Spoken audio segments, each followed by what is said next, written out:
season to kick off here. I assume that's a Jamal Charles jersey, though I don't know for sure. Chances are.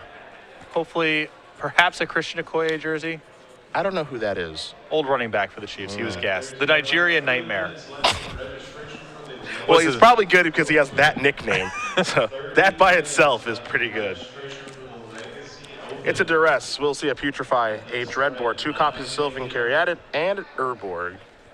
So for Glossner. This is sort of duress / Thoughtseize proof this hand. Dayne's probably going to be able to just sort of establish a board here and then live off the top of his deck. Any Planeswalker's Jaw is going to be fantastic, but for the time being, he is a little light on action. Glossner with that Urborg. Of course, he can play that. Start to develop his mana a little bit. I imagine that's what he's going to do. There's a Caryatid. Kick it back over to Reid. Again, Reid did win game number 1. He's got a Swamp. Does he have something like a Pack Rat to play? He does not. I'll just kick it back over to Glossner. Glossner draws a card. Don't have a great look at it. There's Llanowar Waste, and maybe it's Xenagos. And it is. So the Reveler is here, and that means Satyr tokens are going to join it. And there's an attack for 2. This is big time trouble for Mono Black Devotion.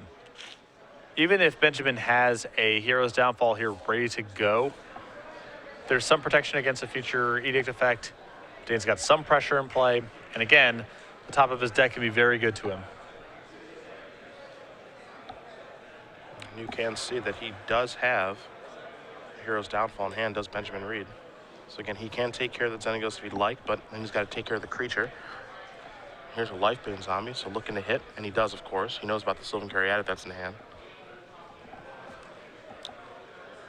So Glossner just left with that Dreadboard. He will draw a card.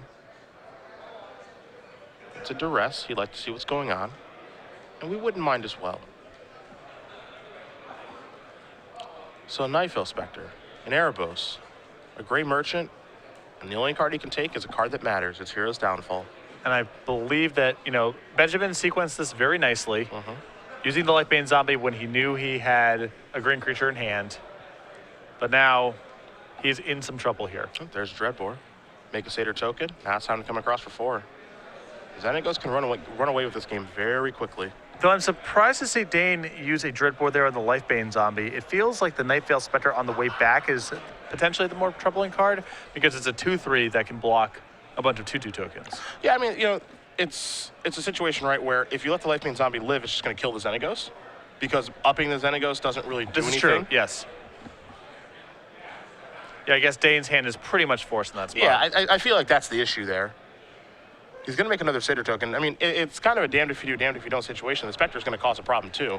It's going to eat one of these Satyr tokens. 4 damage is going to continually come across. But the Spectre being a 2/3 is going to always be an issue. Looks like a Whip of Erebos was drawn. So what Reid is doing now is he's working his way towards a lot of devotion. And if he finds a 5th land, he's doing great. Not only that, but he can Sword of Damage race too. He's able to get his Lifebane Zombie back. That's going to be a free 3 points of damage. Probably takes out the Xenagos as well. There's another Satyr token. You can see Glossner's last 2 draws. They were just lands. A Llanowar Waste and a Blood Crypt. Now the Blood Crypt's going to come into play tapped. And yeah, attacking now is just terrible, of course, because the Nightveil Spectre has lifelink. Did Glossner find a 5th land? The answer is yes. And now Benjamin has all sorts of options afforded to him. Yeah, this is bad news here for Glossner. Glossner's going to lose his Xenagos. Reid's going to gain 3 life in the process. He's going to go up to 10. Of course, that Lifebane Zombie will be exiled. It will not be in the graveyard, so we will make sure the game state is correct there. Can't just be looping Lifebanes out of your graveyard. Yeah, no one would like that. Nobody would like that. There you see the powerful Whip of Erebos. Came on the scene in Magic in a big way. I think that people initially believed they were supposed to play a lot of copies of this card. I don't think that's correct. But 1 copy somewhere in the 75 can be really powerful. It's a very good one of. Here's a Rakdos' Return. And in most circumstances, I think this card would be very, very good. you know, taking down this Gray Merchant and the Erebos in hand, but the Whip of Erebos is actually a card that causes a problem here. For sure, though, this is still better than the alternative, which is Dayne just dying to the cards in Benjamin's hand. Yes. It may not be powerful enough to get him out of this at this point. Reid going to untap and draw. He's down to 9. But again, he can do a little bit of whip action here. Get the Gray Merchant back. It'd be a drain and gain for 7. Or you can just play this Desecration Demon. And that causes a problem too for Glossner. Glossner's going to need a really good draw to get himself out of this situation. And Dayne can't even be purely damage racing at this stage because of the whip. Any hit that Benjamin gets here drags him further and further out of the range of these tokens. Dreadbore was the draw there for Glossner.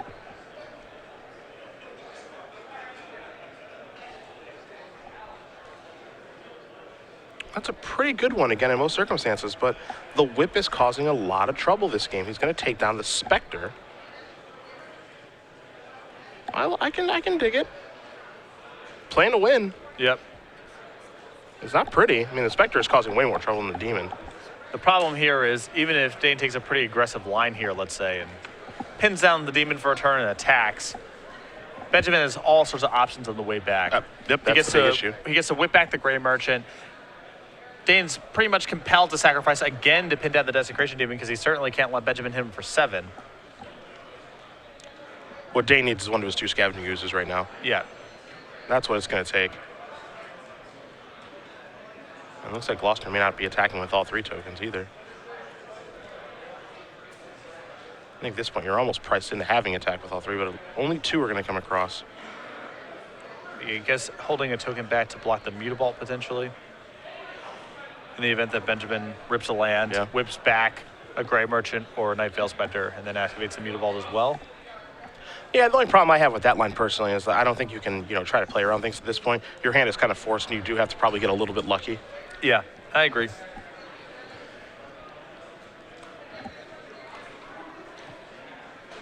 I think you have to get a little. I think you have to get a little bit lucky in the sense that you just need everything to go right at this point. Here's a whip. Gonna get back Erebos. That's live. So here's 5.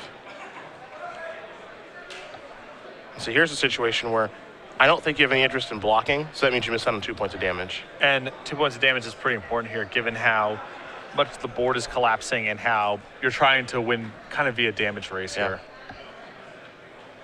Again, it's on Ooze, and there's a land, so Mutavault didn't even have interest in coming in. It's on Scavenging Ooze right now here for Glossner. Well, if he draws a way to kill the whip, he's potentially back in it if Benjamin misses a lot of draw steps in a row. This is true. But it's unlikely. I think it's Scavenging Ooze, I think you're correct, is his best hope of getting back in this game. Mutavault's going to trade. It'll gain 2 life and then 2 damage to be dealt, so nothing happens there. There's a Sylvan Caryatid. Kick the turn back, but you can tell that Glossner's in some real trouble now. Again, he's having some real difficulty overcoming the whip. And there is a Gray Merchant down there in the graveyard. We can't forget about that. So now Dayne is in the abyss, has to sacrifice every turn to this demon. Yep. Quick update for you guys. Peter Tragos playing black-white mid-range did tie things up against Tim Huckabee. So they're going to game number 3. If we have a chance to jump into that, we will try to. Players filing in for our Legacy Open right now. Looks like it's going to be a pretty big one. Yeah, the room is already pretty full. Sylvan Caryatid will get sacrificed to the Desecration Demon. Now Reid has one from the Night Veil Spectre, but he won't be able to use it. A Spectre did come back from the whip, so Spectre will go away. And as a result, the Sylvan Caryatid will be gone as well. This is an attack for 2. Reid going to go back down to 10. Glossner's draw was just a stomping ground. He will put that into play taps and just pass the turn back over to Reid. And as you mentioned, he's got to control that Desecration Demon for the rest of the game. He can't take a shot from that. Looked like maybe Doomblade was the draw. Yeah, I love killing that. That means the Demon is freed up, and it's an attack for 9. Reid going to go up to 19. Glossner going to go down to 4. Glossner will draw. It's a copy of Mizium Mortars, and that is not going to do it. Benjamin Reid's going to win this match over Dayne Glossner. 2-0. Mono Black Devotion moves on. And for Reid, he's got to try to stop the Tommy Graves train. A bit of an upset here, though. Dayne didn't really have any of his huge payoffs in the matchup. He did get to a quick Xenagos, but after that drew pretty light over the course of the game. No backup Planeswalkers, and Whip of Erebos caused all sorts of trouble. Well, we got one side of our bracket done. Tragos not going to be here in game number 3 here, so it looks like we're going to head over to Brett Jenkins and Caleb Williams next. John Walker's Red White Burn, game number 3 is where we're